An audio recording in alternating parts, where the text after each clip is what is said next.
એ સર્વથી છૂપતા છૂપતા રામજી એકલા સમંદર તીર ગાયવા. પણ હનુમાનજી તો રામનું મન હતા. એને ખબર પડી કે ભગવાનને આવું કંઈક મનમાં વિચારોના વમળ ઉપડ્યા છે. એટલે રામની પહેલા સમંદરના તીરે જઈ અને વૃક્ષની ઘટામાં હંતાઈને હનુમાનજી બેહી ગયા. ચારે બાજુ નજર કરી રામે. એક કાંકરી હાથમાં લીધી. કોઈ જોતું તો નથી ને? મોટો માણસ ભોંઠો ન પડે એટલે પેલા બધી તપાસ કરી અને પછી પરીક્ષા કરવા દે. એટલે ચારે બાજુ નજર કરી, એક હાથમાં કાંકરી લઈને દરિયામાં ઘા કર્યો રામે, પણ કાંકરી તળિયે વહી ગઈ. પણ રામ પોતા થકી ખૂબ ભોંઠા પડ્યા. તસગરે જાણી હોય લૂંટ્યા, જેમ ચોરે લૂંટી લીધા હોય એમ રામ એટલા બધા ઝંખવાણા પડી ગયા કે મને કોઈ જોઈ તો નથી ગયું ને. ત્યાં હનુમાનજી ઠેકડો મારી નીચે ઉતર્યા. પ્રભુ, તારા મનમાં એવો વહેમ આવ્યો ને કે મારા નામથી પથ્થર તરે કે ન તરે? પ્રભુ, તારા નામથી જ પથ્થર તરે. પણ એ જગતના નાથ, તું તો તારવા વાળો છો બાપ. એ તારનારા બની નીરમાં ધકેલો માફ કરજો કરી ભૂલ ભારે. તું તો તારવા વાળો છો અને તું જેનો ઘા કરી દે એ તમે તરસોણશો તે હને નાથજી. પછી ત્રણ લોકમાં કોણ તારે? હે નાથ, તું જેનો ઘા કરી દે એને દુનિયામાં કોણ તારી શકે? એને કોઈ ન તારી શકે. તું તો તારવા વાળો છો, તારાથી ઘા કરાય કોઈ દી? ઈ હનુમાનજી સીતાની શોધ કરવા માટે અશોકવનમાં જ્યારે ગયા ત્યારે વૃક્ષની ઘટામાં બેઠા છે. જાનકીજી રામનું સ્મરણ કરે છે. હનુમાનજીને એમ થયું જો હું પાદરો સીધો હું જાનકીની સામે પ્રગટ થઈશ તો જાનકીને કદાચ એમ લાગશે કે નિશાચરની વચ્ચે છું અને એકાદો નિશાચર વાનરનું રૂપ લઈ અને મને છેતરવા આવ્યો છે. એટલે હાથમાં એક મુદ્રિકા રામે જાનકીની પહેચાન માટે જે આપી હતી, મુદ્રિકામાં એક દુહો લખ્યો હતો. નિશિચર ઘર પર તું બસી કપી ઘર કિન્ન में वास, ભરત નંદી ગ્રામ મેં પિતા ગજે સુરુવાસ. હે જાનકી, અત્યારે આપણા રઘુકુલની આ સ્થિતિ છે. નિશિચર ઘર પર તું બસી, રાક્ષસોની વચ્ચે તું છો, અને કપી ઘર કિન્ન મેં વાસ, અને વાનરોની વચ્ચે હું છું, અને ભરત નંદી ગ્રામ મેં, અને નંદીગ્રામમાં ભરત અયોધ્યા છોડી મારી ચાંખડીઓની પૂજા કરી અને અયોધ્યાનો રાજ વહીવટ ચલાવે છે. આપણા રઘુકુલની અત્યારે આ સ્થિતિ છે.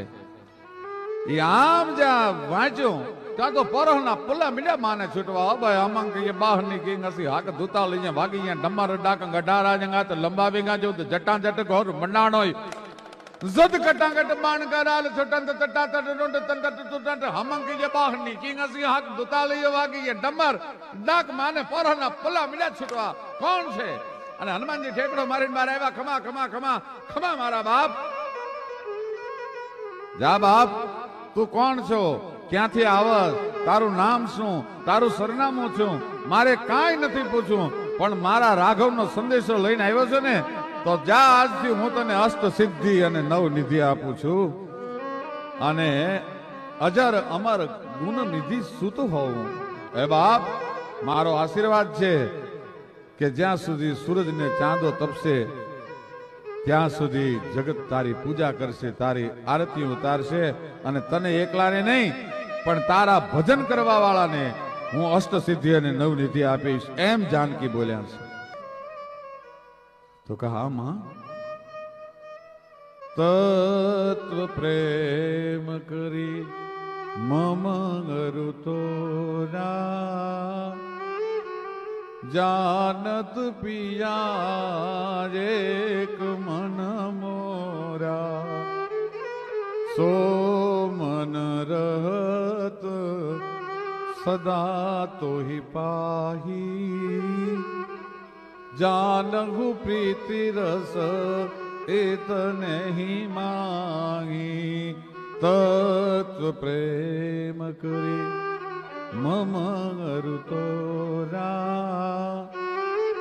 જાનત પ્રિયા એક મન મોરા તત્વ પ્રેમ કરી મમ અરુતોરા જાનત પ્રિયા એક મન મોરા સૌ મન રહત સદા તોહી પાહી જાનત પ્રીતિ રસ ઇતને હી માહી. આટલું રામે કહેવરાયું છે. એક મારો સંદેશો દઈશ બાપ રામને? તો કે હા. શું કહેવું છે માં? કે જોયું હનુમાન લંકા જોઈ ત્યાંથી? તો કે હા. મારો જીવ બહુ મૂંઝાય છે બાપ અહીંયા. શું કામ? છય ફટીક મણી ના મહેલ પણ વસનાર સૌ વિકરાળ છે. હે ફૂલ ફૂલ ની બાસ પણ સરપો તની રખવાલ છે. કહે દાદ કંચન થાળ માં આયા પશુ રુધિર પીરસાય છે. રઘુરાજ ના લંકા મહી મારા જુગ સમા દિન જાય છે. મારા રામ ને કહેજે એક એક દી મને જુગ જેવડો લાગે છો. ટૂંકમાં વાત કરું, હનુમાનજી મહારાજના અગણિત પ્રસંગો છે. એમના ગુણગાન ગાતા કવિઓની કલમું થાકી નથી. એ હનુમાનજીને એમ થયું, અયોધ્યા પાછા જતા હતા રામ, કિષ્કંધાના જંગલોમાંથી પસાર થયા ત્યારે રામને એટલું કીધું હતું, પ્રભુ મારી માં આપના નામનું સ્મરણ કરે છે, એમને આપના દર્શન કરવાની બહુ ઈચ્છા છે. દીકરો એને કહેવાય.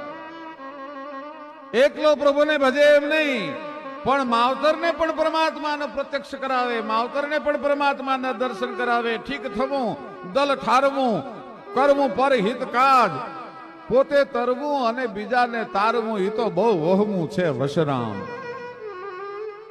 ઠીક થવું, દલ ઠારવું અને કરવું પર હિત કાજ. મારી માં તમારા દર્શન માટે બહુ ઝંખે છે. પ્રભુ મારી ઝૂંપડીએ પધારશો? અરે હનુમાન બજરંગી, બાપ તારા જેવા દીકરાને જે જનેતા જન્મ દેતી હોય એને તો અમારે દર્શન કરવાના હોય. અમે એના દર્શન કરીને પાવન થાય. માં અંજનીના દર્શન કરીને અમે પાવન થાય. હાલ બાપ. અને મારા રામને મારી ઝૂંપડી સુધી પહોંચતા કાંટા કે કાંકરા ન લાગે એટલે હનુમાનજી આલોટતા આલોટતા રામની આગળ જાય છે. ભાઈ દાસ કેવો હોય. ઝૂંપડી આવી, દોડીને હનુમાનજીએ ખબર આપ્યા, માં તું જેના નામનું સ્મરણ કરે છે નહીં, જગતનો નાથ અયોધ્યાનો સમ્રાટ તારા આંગણે આવીને આજ ઉભો છે. માં તારું આંગણું કેટલું ભાગ્યશાળી છે. માં અંજનીએ દોડીને આવકાર દીધો, યોગ્ય આસન આપ્યા. જાનકીની સામે નજર જ્યાં કરી, હનુમાન આ દેવીને આ ભગવતીને કેટલા મહિનાઓ લંકામાં વિતાવવા પડ્યા, પણ વાંક એમાં તારો નથી બાપ, વાંક મારો છે. રામ કે માં તારા દીકરાના પ્રતાપે તો પાછી જાનકી ને રામ અને લક્ષ્મણ અયોધ્યામાં જાય છે, એમાં વાંક છે નો કે પ્રભુ એ નાનો હતો, એને સૂર્યને ગળી લીધો હતો, એને સૂર્યને પકડી લીધો હતો મને શ્રાપમાંથી મુક્ત કરાવવા માટે. અને તેથી મારા કાપડામાં ધાવણ હમાણા નહોતા, મારું કાપડું ચીરીને ધાવણની છેડો બહાર નીકળી ગઈ, ત્યારે હમાણા પહાડને ભટકાણી અને પહાડના ચીરીને બે ભાગ થઈ ગયા.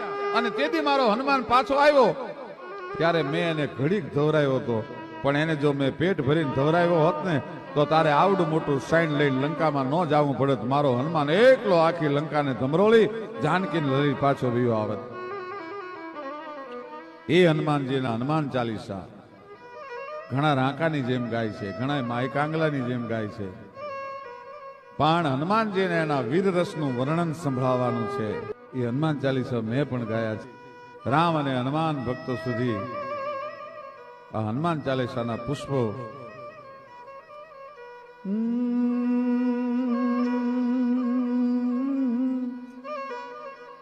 શ્રી ગુરુ ચરણ સરોજ રજ નિજ મન મુકુર સુધાર, બર નવ રઘુવર વિમલ જસ જો દાયક ફલ ચાર. बुद्धि न तन जानि कह सुमिरो पवन कुमार, बल बुद्धि विद्या देहु मोहि घर घर गो कलेश विकार. હનુમાનજી મહારાજનો જ્યારે જન્મ થયો અને ભગવતી અંજની જ્યારે એને પૈપાન કરાવવા માટે બેઠા,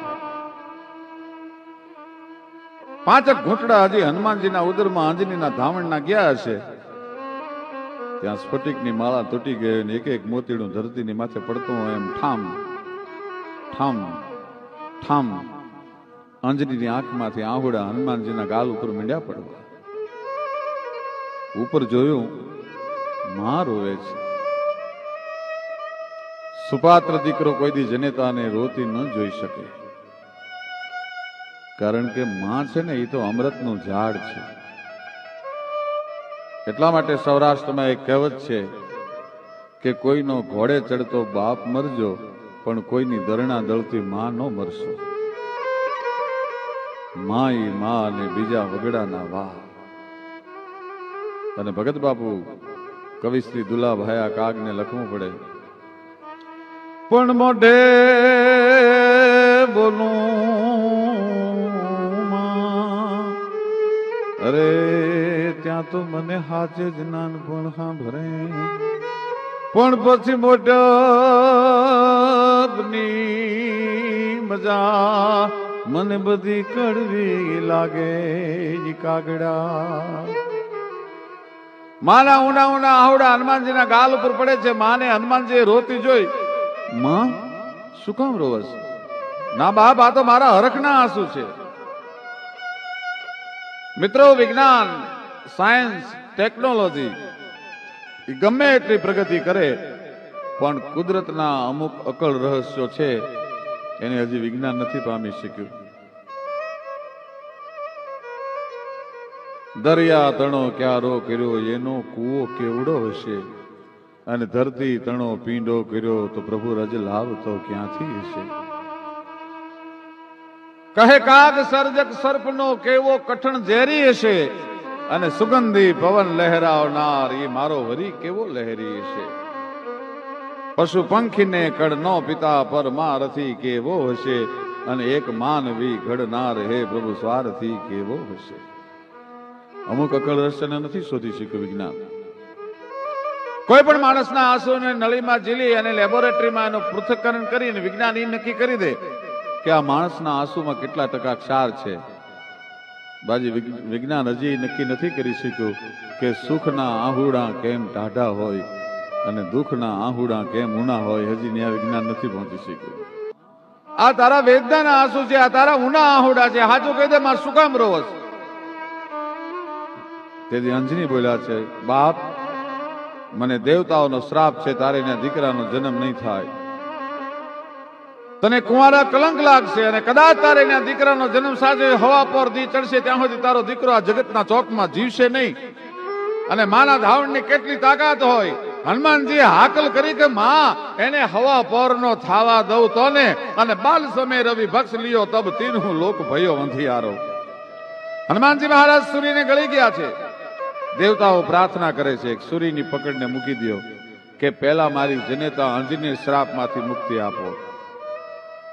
જન્મતા વે જે દીકરો જનેતાને શ્રાપમાંથી મુક્તિ અપાવી શકે એના મંદિર હોય, એની આરતીઓ ઉતરે.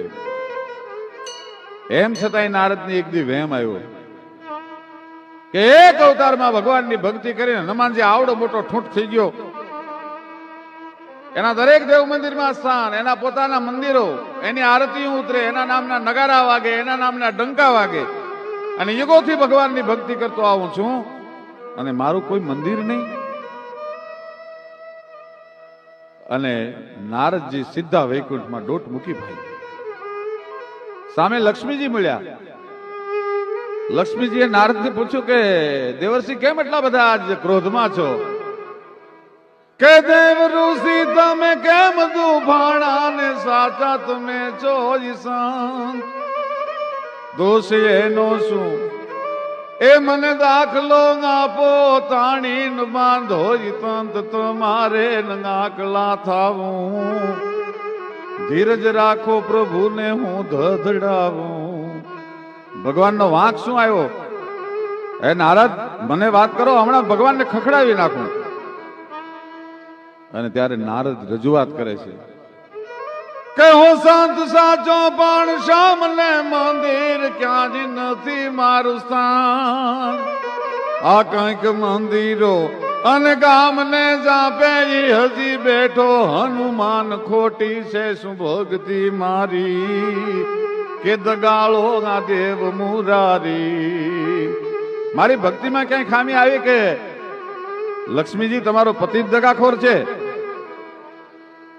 લક્ષ્મીજી ખડખડાટ દાંત મીંડા કાઢવા. નારદજીને બળતામાં ઘી હોમાણું કે હું મારા ગંભીર પ્રશ્નની રજૂઆત કરું છું અને આ દેવી દાંત કાઢે છે અને હસવું આવે છે. લક્ષ્મીજી હસવાનું બંધ કરીને કીધું, નારદ ઓરા આવો, કાનમાં કહું, રાડ્યું પાડોમાં કહું, સાંભળી જાહે કે હું તમને કાનમાં કહું છું, તમે ક્યાં જ નો કહેશો ને ન કર જાશે નો. રાડ્યું પાડોમાં નારદ કોક સાંભળી જશે, તમારું નાક કપાશે. હું કાનમાં કહું છું, એ તમે ક્યાં જ નો કહેશો ને નીકર જાશે નો. તમે ભગત હાચા પણ ભાંગ ફોડી ના એના દાખલા થોકમ થોક ભક્તિ હનુમાનની કેવી એ ગમે મારા નાથને એવી એ જી ભક્તિ હનુમાનની કેવી એ ગમે મારા નાથને એવી. હનુમાનની ભક્તિ કેવી સાંભળવું છે નારદ તારે? લંકાના રણમાં મેઘનાથના બાણથી લક્ષ્મણને જ્યારે મૂર્છા લાગી, પોતાના નાના ભાઈનું માથું ખોળામાં લઈ અયોધ્યાનો સમ્રાટ દશરથનો દીકરો ભગવતી જાનકીનો ભરતાર એ આજ રામ રોવા માંડ્યો અને રામના આહુડાથી લક્ષ્મણની જટા મંડી ભીંજાવા. રામ કોઈ દી રોવે નહીં તો ત્રિભુવનનો અધિપતિ, પણ આજ રામ રોવે છે. શું કામ? રામ તો રોતાને છાના રાખે, એ રોવે નહીં કોઈ દી. રામોનો રોવણ હાર ઈ તો રોતાને રાજી કરે, પણ જુઓ વાલપનો વ્યવહાર આજ રોઈ બતાવે રામજી. બાકી રામો ન રોવણ હાર, ઈ તો રોતાને રાજી કરે. દાડ દાડ દાડ દાડ આહોડાની દાર પે હનુમાનજી આમ જોયું, ભગવાન રોવે છે, મારો નાથ રોવે છે, મારો પ્રભુ રોવે છે. પ્રભુ તમારા આંખના આહોડા બંધ થવા જરૂરી છે. તમારા આંસુથી આપણા સૈન્યમાં એટલી બધી કરુણતા છવાઈ ગઈ છે કે કાલ આપણો એક પણ યોદ્ધો હાથમાં હથિયાર લઈને રાવણની સામે લડી નહીં શકે. પ્રભુ તારી આંખના આહોડા બંધ કર, રોવાનું બંધ કર. રામ હનુમાનને કહે છે, હનુમાન રોવું નહીં તો શું કરું બાપ? પ્રભુ તમારા આંખના આહોડા બંધ થવા જરૂરી છે. તમારા આંસુથી આપણા સૈન્યમાં એટલી બધી કરુણતા છવાઈ ગઈ છે કે કાલ આપણો એક પણ યોદ્ધો હાથમાં હથિયાર લઈને રાવણની સામે લડી નહીં શકે. પ્રભુ તારી આંખના આહોડા બંધ કર, રોવાનું બંધ કર. રામ હનુમાનને કહે છે, હનુમાન રોવું નહીં તો શું કરું બાપ? કેમ? કે માતા કલંકી સો કલંકી ભઈ मेरे लिए समर्थ पिता को भयो मरनो. लखन बन आयो दुख पायो आज मेरे लिए हाय भयो जानकी को हरनो. मारा माटे ते लक्ष्मण वन में आयो. पिता वचन मान तो पे आन तो न तो ही संग आन तो पे संग सिय धातो ना. पिता वचन मान तो पे आन तो न तो ही संग आन तो जो तो ही संग तो संग सिय लातो ना. लातो सिय संग पे तो कुरंग मार बेन धातो अने धातो मारी बेके तो सुन सदन बनातो ना. मारा माटे थઈને लक्ष्मण आयो અને આજ જો લક્ષ્મણ ઉભો ન થાય, એની મૂર્છા ન વળે તો કહો હનુમંત અબ જીકે કહા કરનો. હવે હું જીવીને શું કરું બાપ? કારણ કે અયોધ્યામાં જવા માટે હવે હું પગલા નહીં ઉપાડી શકું. હવે મારા વધ જવાને એ પગડા નહીં ઉપડે. મારી સામે બે જીવ આવીને ઉભા છે. એ ક્ષત્રિયાણીઓ છે, એ ફરિયાદ નહીં કરે પણ એની મૂંગી નજર એક એના પતિને ગોતતી હશે અને એક એના દીકરાને ગોતતી હશે. હું ઉર્મિલા અને સુમિત્રાને શું જવાબ દઈશ? પણ પ્રભુ એમાં એટલું બધું શું મૂંઝાવાની જરૂર છે? એટલા બધા મૂંઝાણા કેમ તમે? તો કે હમણાં રાવણના સુષેણ નામના વૈદને બોલાવ્યો હતો. રાવણ એટલો હોશિયાર હતો તો રામનો વૈદ કેટલો હોશિયાર, રાવણનો વૈદ કેટલો હોશિયાર હોય. લક્ષ્મણની નાળ હાથમાં લીધી અને સુષેણે વિચાર કર્યો કે જો હું દવા નહીં કરું તો ભગવાન ધન્વંતરીનો હુકમ છે કે દુશ્મનની પણ દવા કરવી પડે. જો તમે વૈદક જાણતા હો તો. અને હું જો દવા કરું તો મારો રાજધર્મ લાજે, કારણ કે હું રાવણનો વૈદ છું. દુશ્મનની દવા ન કરાય. શું કરવું? એટલે આમ નાળ હાથમાં લઈ અને સુષેણે કીધું કે દ્રોણાચલની ઉપર સંજીવની છે અને સૂર્યનો ઉદય થાય ઈ પહેલા જો સંજીવની આવે તો તમારો ભાઈ લક્ષ્મણ જીવી શકે. અને હનુમાનજી હાકલ કરી, પ્રભુ આહુડા લઈ નાખ, તારા હુકમની જરૂર છે. કૌત ઉડગન મધુ તોર રત્નાગર ડારુ, કૌત જાવ પાતાલ શેષ માસુકી સહારુ, કૌત જાવ આકાશ ગેન્દ્ર ગેન્દ્રાસન ડારુ, કહો સકલ બલ જોર સબ દઈ તન કો મારું. હનુમંત કહત સુન રામ પ્રભુ, मैं बांदर एती करूं કે લંકા ઉખેર રાવણ સમેત દક્ષન સે ઉત્તર ધરું. હે પ્રભુ, હનુમાનજી પ્રશ્ન કરે છે કે મારી આવ્યા પહેલા કોઈ દી સૂર્ય ઉગે? એને મારા બાળપણના પરચાની ખબર છે. મારી આવ્યા પહેલા દ્રોણાચલ ઉપરથી સંજીવ લઈને આવું ત્યાં સુધીમાં જો સૂરજનારાયણ ઉગવાની હિંમત કરે તો એક નહીં પણ બ્રહ્માંડમાં 12 સૂર્ય છે. કહ મારુતિ દ્વાદશ ગર્ક મેં કરથી મીંડી ચૂરન કરું. 12 સૂર્યના હું ભૂકા કાઢી નાખું, એનું ચૂર્ણ કરી નાખું. કહ મારુતિ દ્વાદશ ગર્ક મેં કરથી મીંડી ચૂરન કરું. અને છતાંય જ મને એમ લાગે કે ચંદ્રનો અસ્ત થઈ જશે અને સૂર્ય ઉગી જશે. તો મેં એવું સાંભળ્યું છે કે ચંદ્રમાની અંદર અમૃત છે. જો ચંદ્રમાને લાવી નીચોવી લક્ષ્મણના મોઢામાં અમૃતના ટીપા પાડીને ઉભો કરીશ. પણ પ્રભુ હુકમ આપ, તારા હુકમની જરૂર છે. મેં વાનર ગેતી કરું, લંકા ઉખેર રાવણ સમેત દક્ષન સે ઉત્તર ધરું. પ્રભુ કે તો આખી લંકાને મૂળિયા હોટી ઉખાડીને દ્રોણાચલની માથે ઠપકારી દઉં, અને કે તો આખા દ્રોણાચલને મૂળિયા હોતો ઉપાડી અને તારા પગમાં લંકાના રણમાં મૂકી દઉં. નારદજી ને લક્ષ્મીજી કહે છે કે આવો ભક્ત બ્રહ્માંડના અધિપતિને લંકાના રણમાં હિંમત આપીને એના આહુડા લોહી શકે. હનુમાન એના મંદિર હોય, નારદ એના મંદિર હોય હનુમાનના, એમાંય કોઈ શંકા કરી ત્યારે એને છાતી ચીરીને રામ બતાવ્યા, સાંપડે આજે સુખ. ઓકે, હનુમાનજીમાં શંકા કરી, હનુમાનજીએ છાતી ચીરી રામને સીતાને પોતાના હૃદયમાં દેખાડ્યા.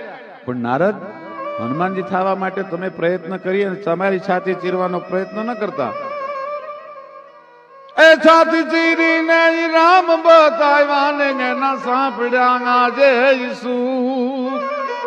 કોઈ દીના એ તમે ચીરશો છાતી, નહીતર દિલમાં થશે દુઃખ.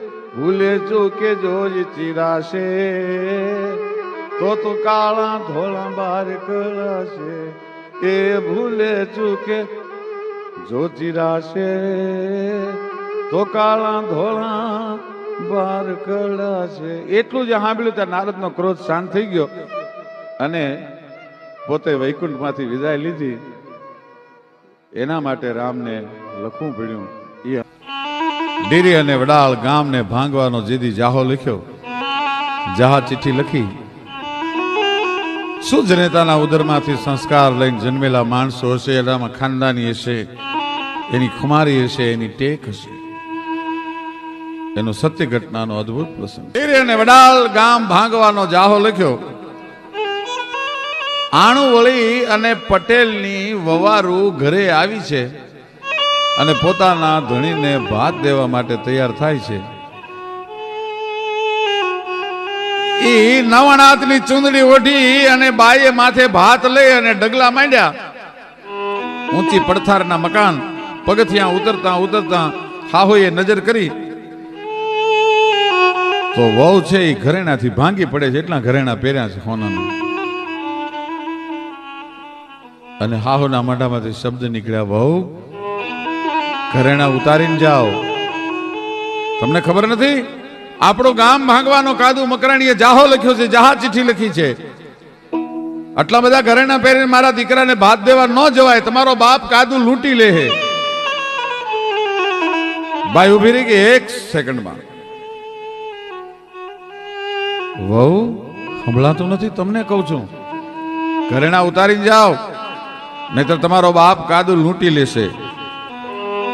અને પાછી ભાઈ ઓરડામાં ગઈ, ભાતની નીચે ઉચારીને બીજા ઘરેણા પહેર્યા.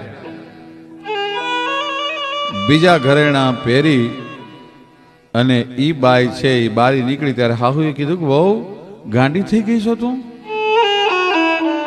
મેં તને ઘરેણાના ઉતારવાની વાત કરીને તે બીજા ઘરેણા પહેર્યા. અને તે દિવસે સૌરાષ્ટ્રની પટેલની દીકરી બહુ સરસ બોલી છે કે બાઈજી પહેલા પહેર્યા હતા ને તો મારી હાહરવેલના તમે ચડાવેલા ઘરેણા હતા, પણ અત્યારે બીજા વધારે પહેરીને જાવ છો ને તો મારા પીરના ઘરેણા છે. તમે એમ કહો છો ને તમારો બાપ લૂંટી લેશે, મારે જોવું છે કે બાપ દીકરીને કેમ લૂંટે છે, એ જોવા માટે હું નીકળી છું. અને સાહેબ પોતાના ધણીને ભાત દેવા માટે ડગલા માંડ્યા. ધીરે ધીરે ધીરે ધીરે ધીરે ધીરે ધીરે એમ કહેવાય છે કે હે વહી જાય દીકરી.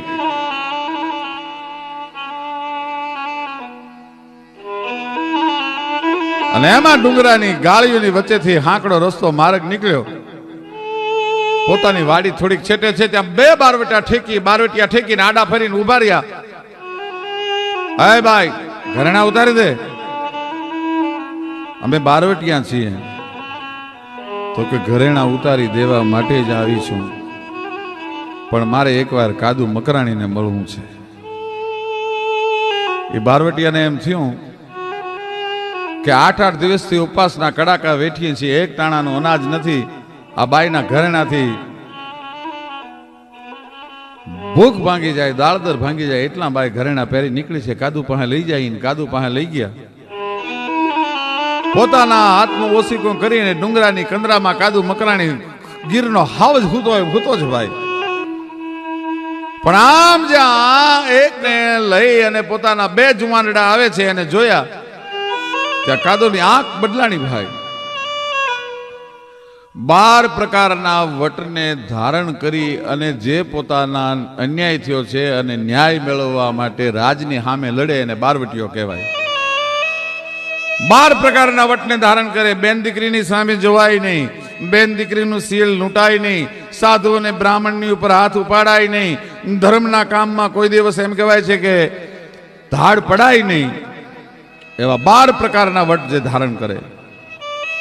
કાદુ મકરાણીના બારવટાનો નિયમ હતો, બેન દીકરીની આળ ન કરવી. કાદુને એમ થયું કે અમારા જુવાનોને ખબર નહીં હોય, અને હાકલ છૂટી ગઈ ભાઈ. આય કાફરો, આ દીકરીને લઈને શું કામ આવ્યા તમે? કે મકરાણી અમે નથી આવ્યા, એણે કીધું છે કે મારે મકરાણીને મળવું છે. મકરાણી ઉભો થયો ભાઈ, પણ હાવ જ કહેવાળી ખંખેરીને ઉભો થાય, આળો મરડીને એમ આજ કાદુ મકરાણી ઉભો થયો. દીકરીની પાસે જઈને એટલું કીધું, બેટા તારે મને મળવું તું? હા બાપુ, હું ઘરેણા પહેરીને મારા ધણીને ભાત દેવા માટે તૈયાર થઈ, ત્યારે મારી હાહુએ એમ કીધું ઘરેણા ઉતારીને જાઓ વહુ, નહીતર તમારો બાપ કાદુ તમને લૂંટી લે. એટલે ઓરડામાં જઈ અને મેં બીજા ઘરેણા પહેર્યા. એટલે મારી હાહુએ કીધું કે વહુ તને ખબર નથી પડતી, ઘરેણા ઉતારવાની વાત કરું છું. ત્યારે મેં કીધું કે પહેલા પહેર્યા તો હાહરવેલના હતા ને આ બીજા મારા પિયરના પહેરીને જાઉં છું. મકરાણી મારી હાહોને જવાબ દઈને આવી છું, બાપ દીકરીને કેમ લૂંટે છે જોવા માટે આજ હું આવી છું. ઘરેણા લેવા એટલે લઈ લે તું. પણ બારવટીઓ કોઈ દી ધ્રુજે નહીં, બારવટીઓ કોઈ દી રોવે નહીં. પણ બારવટા કાદુ મકરાણી નામના બારવટિયાની પાપડના પડદા ભીના થઈ ગયા. સાબાસ મારા હોરઠની દીકરી, સાબાસ સાબાસ સાબાસ થવા માંડ્યો ભાઈ. અંદરથી ખમકારા માંડ્યા નીકળવા. બેટા હવે તને લૂંટવાની વાત તો એક બાજુ રહી, મારે તને લૂંટાય નહીં. પણ તું તો મારી દીકરી થઈ કહેવા. તું જ્યારે હારે તને વળાવી હશે તેથી હું તને કાંઈ આપી શક્યો નથી, અને દીકરીને ખાલી હાથે મળાય નહીં. બેટા 8 દિવસથી આ જંગલમાં ઉપવાસના કડાકા બેઠો છું. તને દેવા જેવું મારી પાસે કાંઈ નથી, પણ તને ખાલી હાથે પાછી ન મોકલાય. આ મારા ગુરુની આપેલી મારા હાથમાં જે વીંટી છે એ મારો પ્રાણ વયો જાય, પણ આ વીંટી કોઈને દઉં નહીં. પણ દીકરી, આ વીંટી તને કરિયાવરમાં આપું છું, અને તારે હાહુને જઈને કહી દેજે કે હવે તને લૂંટવાની વાત તો એક બાજુ રહી, પણ તારા 7 ગામના હિમાડામાં જો પગ મૂકું તો હું કાદુ મકરાણી ન કહેવા. ટીકેલા પુરુષો આ ધરતીમાં જન્મ્યા છે. ઝવેરચંદ મેઘાણી લખે છે કે મુળુ માણેક નામના બારવટિયાને, વાઘેર બારવટિયાને જેથી અમરેલીની કોર્ટમાં રજૂ કરવામાં આવ્યો એને ફાંસીની સજા થયેલી હતી, અને અંગ્રેજ અધિકારીએ એટલું કીધું કે મુળુ એકવાર સલામ કરી દે, તારા બધા ગુના માફ. મુળુ મકરાણીએ કીધું સાહેબ ફરીવાર બોલતો. હું તે કીધું એકવાર સલામ કર મુળુ માણેક, તારા બધા ગુના માફ. કે સાંભળી લે સાહેબ, મારો મુળુ મૂછે હાથ અને બીજો તરવારે તવા, પણ હોત જો ત્રીજો હાથ તોય નર અંગ્રેજને નમત નહીં. આ અંગ્રેજ બોલા, મારો એક હાથ મૂછની ઉપર હોય છે અને એક તરવારની મૂઠની ઉપર હોય છે. કદાચ ભગવાને ત્રીજો હાથ આપ્યો હોય ને તોય ગોલા હું તને સલામ ન કરું. ભલા માણસ, ફાંસી આપી હોય તો આપી દે. મુળુ મૂછે હાથ, બીજો તરવારે તવા, હત જો ત્રીજો હાથ તોય નર અંગ્રેજને નમત નહીં. આ તો બધા ઇતિહાસના પ્રસંગો છે, જૂના પ્રસંગો છે, પણ જનેતાને એના ધાવણનું એટલું ગૌરવ હતું. આઝાદીનો સંગ્રામ ચાલતો હતો. નહીં ભાલા, નહીં બરસિયું, નહીં તરવાર્યું તોપ, પણ તારું કટક કાળો કોપ વણ હથિયારે વાણિયા. તારી પાસે નહીં ભાલા, નહીં બરસિયું, નહીં તરવાર્યું તોપ. મોહનલાલ કરમચંદ ગાંધી નામના પોરબંદરના વાણિયાને બ્રિટિશરોએ આફ્રિકામાં અડધી રાતે રેલવેમાંથી ઉતારી મૂક્યો. તેથી મોહન ગાંધીએ પ્રતિજ્ઞા કરી હતી કે તમે મને અડધી રાતે ટ્રેન છોડાવો છો, પણ જો હું અડધી રાતે તમને ભારત ન છોડાવું તો માનજો કે હું વાણિયો નહોતો. પ્રતિજ્ઞા લઈ લીધી, સૌરાષ્ટ્રનો વાણિયો ભણાવો, જેવો તેવો નહીં. અને દુલ્લા કાગી વાણિયા માટે કડી લખે છે, બહુ સરસ કડી છે કે મદ સત્તાને બળીને ભાભરતાને ગોલ્યા, પણ એક ઘોલ્યો ગોલાણો નહીં વાણિયો. જે ત્રાજવડે પૃથ્વી બ્રહ્માંડો ને તોલ્યા, પણ એમાં એક તોલ્યો તોલાણો નહીં વાણિયો. ચોગરદમ અંધારાની માતાના મનમાં એક દીવડો પ્રગટાવી બેઠો વાણિયો. સોરઠ પે વારી કે વારી જાઉં પોરબંદર પે, એવો વાણિયો. આઝાદીનો સંગ્રામ ચાલે. સાયમન કમિશનનો વિરોધ કરવા માટે લાલા લજપતરાય 200 જણાના ટોળાની હારે ગયેલા. એમાં જનરલ સાન્ડર્સ અને જનરલ સ્કોટ નામના 2 અંગ્રેજ અધિકારી હતા. લાઠીચાર્જનો હુકમ થયો. એમાં જનરલ સાન્ડર્સના હાથમાં જે હોકી ફરતી હતી, એ ફરતી ફરતી છે એ હોકી લાલાજીના કપાળમાં લાગી ગઈ. હેમરેજ થયું, એનું અવસાન થયું. એને દેહને દર્શન કરવા માટે મૂકવામાં આવ્યો. બધાય જ્યારે આવ્યા એમાં ભગતસિંહને ખબર પડી ભાઈ, પણ મર્દ શીશ પર નવે, મર્દ બોલી પહેચાને, મર્દ ખિલાવે ખાજ, મર્દ ચિંતા નહીં માને, મર્દ લેજ અરદેજ, મર્દ કો મર્દ બચાવે, ગહરે સા કરે કામ, મર્દ કો મર્દ અહીં આવે. એવું મર્દનું ફાડ્યું ભગતસિંહ ભાઈઓ. બધાય દર્શન કરવા માટે ગયા, ને એમાં જયારે ભગત દર્શન કરવા માટે ગયો ત્યારે લાલાજીનો જ્યાં મૃતદેહ પડ્યો છે એની પાસે જઈને ભગતસિંહજી છે એ લાલાજીના ચરણને સ્પર્શ કરીને પ્રતિજ્ઞા કરે છે, કાય લાલા, અત્યાર સુધીમાં તને ગમે એ માણસે ગમે એવી અંજલિ આપી છે, મને ખબર નથી, પણ કાલનો સૂરજનારાયણ ઉગે ને સૂરજનારાયણ હાથમે એ પહેલા તારા કપાળમાં હોકી મારનાર અંગ્રેજ ગોલાને આ જગતના ચોકમાં જીવતો રહેવા દો તો હું ભગતસિંહ નહીં ભાઈ, પ્રતિજ્ઞા લઈ લીધી. બીજે દિવસે અંગ્રેજ અધિકારીનું બંગલામાંથી બહાર નીકળવું, ભગતસિંહની રિવોલ્વરમાંથી ગોળી છૂટવી, અંગ્રેજ અધિકારીને ભડાકે દીધો. આ સમાચાર છાપામાં આવ્યા. છાપો વાંચતા વાંચતા ભગતસિંહનો બાપ સરદાર કિશનસિંહ આ સમાચાર વાંચે છે ત્યારે ભગતસિંહની મા વિદ્યાપતિ કૌરને બોલાવીને એટલું કીધું, સાંભળ્યું કે શું, કે મને આ ખૂનમાં ભગતસિંહનો હાથ હોવાની શંકા છે. અને તે દિવસે ભગતસિંહની મા બોલી છે, સરદાર તમને શંકા છે પણ મને પૂરેપૂરી ખાતરી છે કે મારું ધાવણ ધાવનાર ભગતસિંહ જ હોય, બીજો કોઈ ન હોય. આ દેશની જનતાને એના ધાવણનું એટલું ગૌરવ હતું. અને આવા કોઈ મહાપુરુષનો પાળ્યો ખોડાણો હોય, એની ખાંભી હોય, એના માટે ઝવેરચંદ મેઘાણી લખે છે,